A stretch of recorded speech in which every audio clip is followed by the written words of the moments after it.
ამერიკის შეერთებულ შტატებს საქართველოში ახალი ოფიციალური წარმომადგენელი ჰყავს. ამიერიდან ელჩის მოვალეობას ამერიკელი დიპლომატი ემი დიაზი შეასრულებს. ამერიკის სახელმწიფო დეპარტამენტის მიერ არაერთი მაღალი რანგის ჯილდოს მფლობელ დიპლომატს მსოფლიოს მასშტაბით მრავალწლიანი სამუშაო გამოცდილება გააჩნია. ემი დიაზი დიპლომატიურ საქმიანობას სხვადასხვა დროს ზიმბაბვეში, ავღანეთში, პანამასა და მექსიკაში ახორციელებდა. ეკავა შიდა პოლიტიკური განყოფილების ხელმძღვანელის პოსტი ამერიკის საელჩოში თბილისშიც. ემი დიაზთან გაცნობიტი ხასიათის შეხვედრა უკვე გამართა საქართველოს საგარეო საქმეთა მინისტრმა.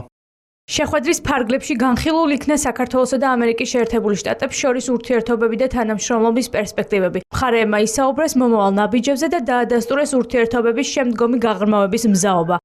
დიაზი პირველი დიპლომატის მოვალეობას იქამდე შეასრულებს, სანამ ამერიკული მხარე საქართველოში ელჩის დანიშვნის გადაწყვეტილებას არ მიიღებს. ეს პოსტი ვაკანტური მას შემდეგ გახდა, რაც რობინ დანიგანმა გასულ წელს პენსიაზე გასვლა გადაწყვიტა. ქართულმა ოცნებამ მაშინ დანიგანის მიერ გავრცელებულ ოფიციალურ ვერსიაში ეჭვი შეიტანა. პრემიერ-მინისტრმა განაცხადა, რომ დანიგანი კი არ გადადგა, არამედ გადააყენეს.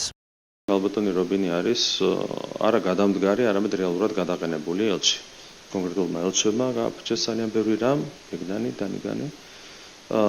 რეალურად მათ სერიოზული წვლილი შეიტანეს ქართულ-ამერიკული ურთიერთობების თვისებრივად გაუარესებაში. რატომ არ ჰყავს ამ დრომდე ამერიკას საქართველოში ელჩი და ექვემდებარება თუ არა ორმხრივი ურთიერთობა გაუმჯობესებას? ხელისუფლებაში გამოთქვამენ იმედს, რომ მიუხედავად სირთულეებისა, დიაზი ორმხრივი ურთიერთობის გაუმჯობესებაში დადებითი როლის შესრულებას შეძლებს.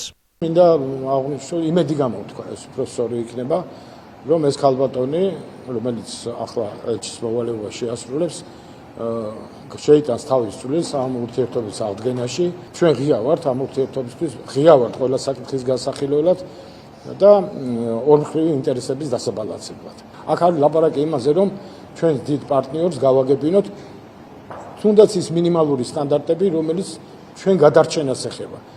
როგორ ვუყურებთ ჩვენ, როგორ უნდა გადარჩეს საქართველოს ფიზიკურად, ყველაფერს რომ თავი დავანებოთ და ჩვენი იდენტობა არ იყოს შელახული. სანამ ქართული ოცნება ურთიერთობის გაუმჯობესების იმედს გამოთქვამს, საკუთარი სიტყვა უკვე ნათქვამი აქვს ამერიკის სახელმწიფო მდივანს. მარკო რუბიომ მიმდინარე წლის ივნისში მკაფიოდ განაცხადა, რომ ამერიკული მხარე საქართველოსგან ტრაექტორიის შეცვლას ელოდება. მათ ვკითხეს, რა არის საჭირო იმისთვის, რომ შეერთებულ შტატებთან უკეთესი ურთიერთობა ჰქონდეთ. ჩვენ ვუპასუხეთ ამ კითხვას და ვიმედოვნებთ, რომ ამ საფუძველზე შევძლებთ თანამშრომლობის გაგრძელებას და შესაძლოა შევცვალოთ არა მხოლოდ ჩვენი ურთიერთობების მიმართულება საქართველოსთან, არამედ მათი ქცევის მიმართულებაც. მკაფიო დემოკრატიული უკუსვლა, პროირანული და პროჩინური გავლენები. ესაა ის მთავარი გარემოებები, რის გამოც ოპოზიციას ამერიკასთან ურთიერთობის გაუმჯობესება რთულად წარმოუდგენია. ხელისუფლების ოპონენტები ფიქრობენ, რომ მიუხედავად დონალდ ტრამპის არაპროგნოზირებადი მართვის სტილისა, ამერიკის მოქმედი ადმინისტრაცია ქართული ოცნების ანტიდემოკრატიულ რიტორიკას არ შეეგუება. ეს არანაირი გადატვირთვა არ არის. ეს არის უბრალოდ ჩვენი პარტნიორის სახელმწიფოს წარმომადგენლის შერჩევა და დანიშვნა, პირდაპირ თქვა ამერიკის საელჩომ, რომ ეს არის ცენზურა და ცენზურის დაწესება და თავისუფალი სიტყვის შეზღუდვა არ აკმაყოფილებს იმ სტანდარტს, რაც თანამედროვე თავისუფალი სახელმწიფოებისთვის არის დადგენილი. წარმატებებს ვუსურვებთ ახალ ელჩის მოვალეობის შემსრულებელს, მაგრამ აღსანიშნავია ფაქტი, რომ დღემდე ჩვენ არ გვყავს ოფიციალურად ელჩი შეერთებული შტატებიდან. სასურველია მოხდეს გადატვირთვა არსებული ამ პრობლემური პოლიტიკის, რაც ოცნების პოლიტიკამ გამოიწვია, მაგრამ ამას სჭირდება პირველ რიგში თავად ოცნებამ შეიცვალოს ქცევა. რაც შეეხება სტრატეგიულ პარტნიორობას, ფიზიკურად ვერ გადაიტვირთება, იმიტომ რომ ქართული ოცნება, რასაც ღია არხებით სთავაზობს, ზუსტად იგივეს ეუბნება შიდა არხები და ღია არხებით ეუბნება ეგეთ რაღაცას, რომ ჩვენ მეზობელთან უკითხები თუ არ გაქვთ, ჩვენთან რატომ გაქვს?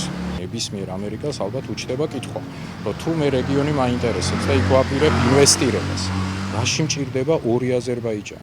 ელჩის მოვალეობის ახალი შემსრულებლის დანიშვნას წინ ამერიკის საელჩოს განცხადება უძღოდა. რამდენიმე დღის წინ საელჩომ სოციალურ ქსელში დაწერა, რომ საქართველოში ცენზურის დამკვიდრების საფრთხე რეალურია, რაც მათ დიდ შეშფოთებას იწვევს.